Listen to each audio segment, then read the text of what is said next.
Hi there. My name's John Porch. I live in a circumstance where I'm having a legal case be abused in my life, and at the same time, I live with two people. I live with two people who are following orders, and they're trying to force me out of the circumstance I live in.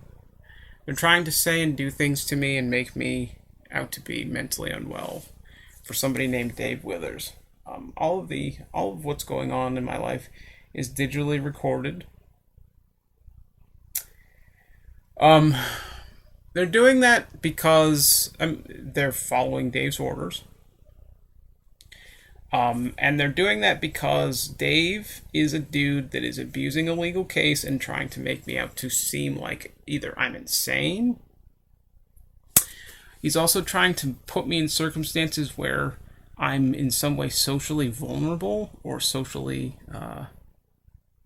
you know, in circumstances where I could be framed as being, a dude that is not well mentally, or that he had a dude that has unhealthy intentions or something like that, for other people.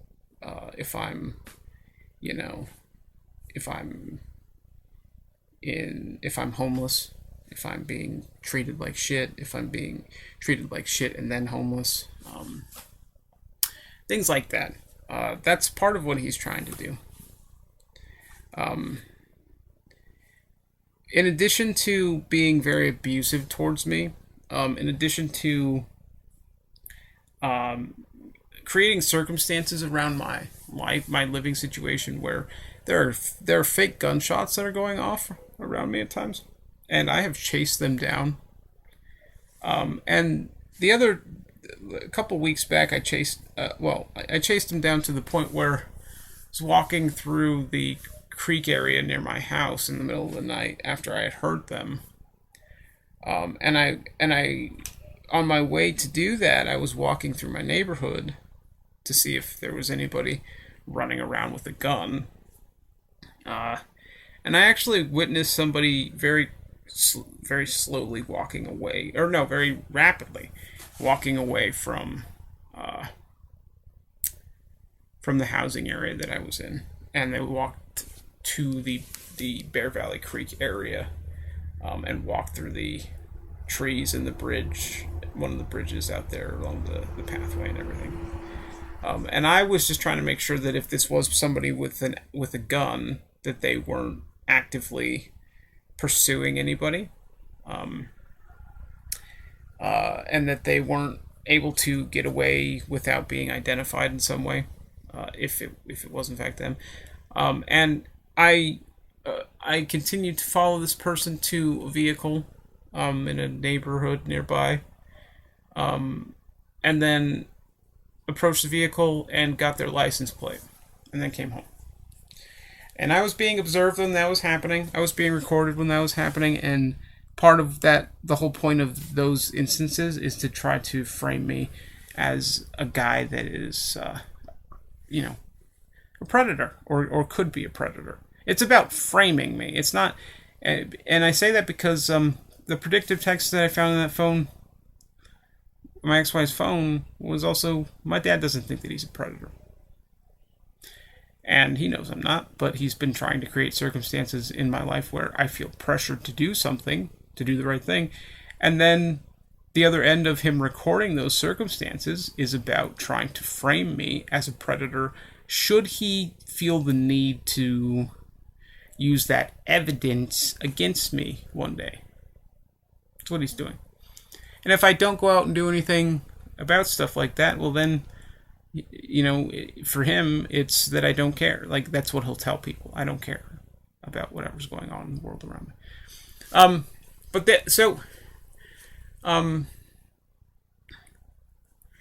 I believe that Dave Withers tried to set me up with a minor, and that it didn't work. I mean, it didn't work. When it didn't work, I believe that that's when he began to try to abuse me in my own home, with the aid of my unsuspecting wife at the time. I believe that Dave tried to set me up with a minor. It didn't work, and he was upset about that. And then he asked my wife, Heather, who had known me the longest. She was in my life the longest. She was the closest person to me for a very long time. She was the only person in my life for 10 years, basically. And Dave knew that. He knew that I didn't have any friends that I was close to beyond my internet friends. And he also probably knew that it was probably unlikely that they would turn against me, or that he could turn them against me. Which is probably why he interviewed them and sorted through so much of my life as much as he could. But Heather and I were kind of at each other's world for 10 years. We were. And I believe that Dave tried to set me up with a minor. It didn't work. It didn't go anywhere. And he was very upset about that. And so he began this process of abusing me by asking, and I don't think that Heather really knew why he was asking for it before. But he began this process by asking Heather about me and my mind and my family history. He probably asked Heather about me and what she knew of my history. And everything else. And I found that predictive text in that phone that said, give me his mind. My dad said, give me his mind. And then probably, a week later, I'm being abused in my home, and pictures of my childhood, particularly pictures around my childhood with my father, had gone missing at that point. And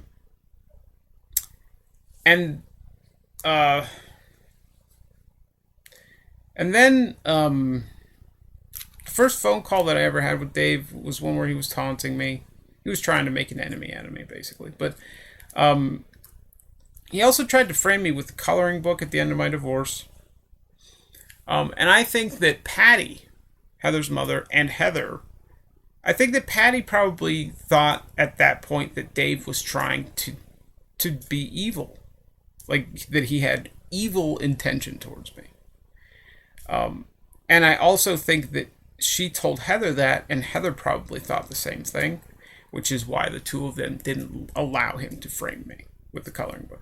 And so this circumstance that I live in instead is that either he and his friends are effectively trying to continually frame me as a person who is mentally unwell as some sort of excuse, as this double-edged sword of, well, if he goes out and chases down the bad guys who are firing guns near his neighborhood, well, then we can use that footage to frame him as a good dude.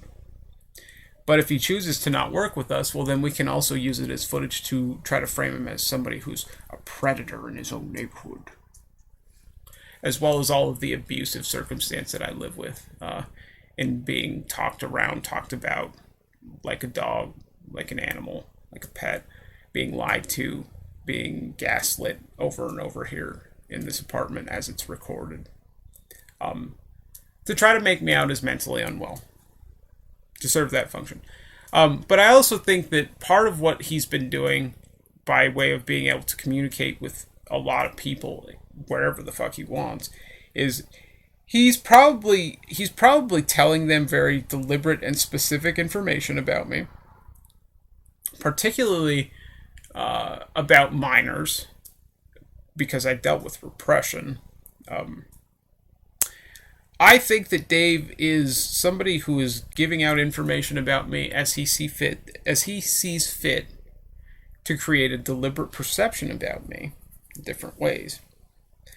And then if I'm more amenable to, if it seems to him like I'm more amenable to working with him or to working in America in a circumstance where he can record me and try to steal as much as he can from me, then those are the instances where Dave has people around me be nice to me. And it's in a limited capacity. because effectively Dave ultimately wants to see an end to me in either he gets everything he wants from me because he's a greedy person, a very bad, dangerous man, particularly towards me, and also so that his friends can exploit me as well. Maybe some of his friends can exploit me as well. And I also believe that he's very interested in making certain that that he has the ability to manipulate the world around me, manipulate people around me to make certain that you know, if I was ignorant of this circumstance with his intention in my life, that he was basically deliberately selecting people for me to, deliberately influencing people around me, the people around me, in terms of who I may or may not have children with one day. And then that information would be, you know, obviously retained by him and his federal employees. And this circumstance in my life would probably continue where he would try to continually set me up or frame me as somebody who was interested in minors, so that one day, you know, he, you know, in his hopes and dreams, I'm in a circumstance where he could justify everything that he tried to do to me, and say, see, look, you see, he really is that guy. He's just, but he's not, but he is, and I need to make myself look better about it. And look, family of his that he's been raising, since it's not with my daughter, since I'm the reason why the divorce happened, because I'm a really bad person who is just, and also I'm a really bad person. My name's Dave Withers. I'm a really bad person, and I'm an incredible fool in handling family matters and delicate family affair stuff. And I screwed up my own daughter's marriage and life.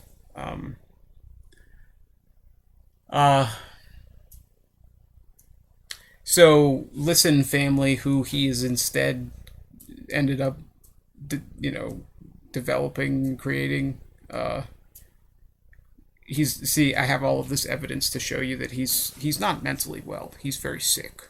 He's very sick, and we're going to take him away now. We're going to go take him away. He needs help. He needs all of this mental help. And also, he dealt with repression, but that doesn't matter to me because I tried to set him up with a minor, and I looked really stupid about the entire thing because, as it turns out, he was never that guy. And that's why Dave wants me to stay in America for the rest of my life and work for the government and all of the rest of the shit. And I'm not stupid at this point. I see it. I can see his intention with my life. He's a very evil man, particularly towards me. And it's because I'm smart, and it's because I'm smarter than him. That's part of it, but it's also because I'm the only man that he's ever encountered who is willing to stand up to him at every turn, and not give him what he wants, no matter how much pressure he puts on me. Dave is a really bad person, and he's hardly a human being, quite frankly.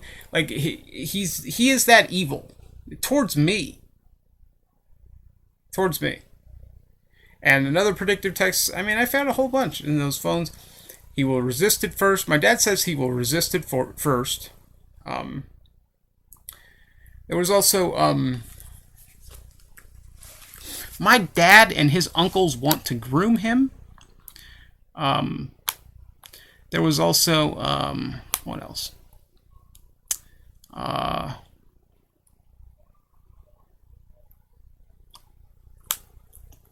Yeah, I don't know. But yeah, there's more. But yeah, he tried to frame me with the coloring book and shit in my house and everything. I'll keep thinking about this because there were more predictive texts in those phones.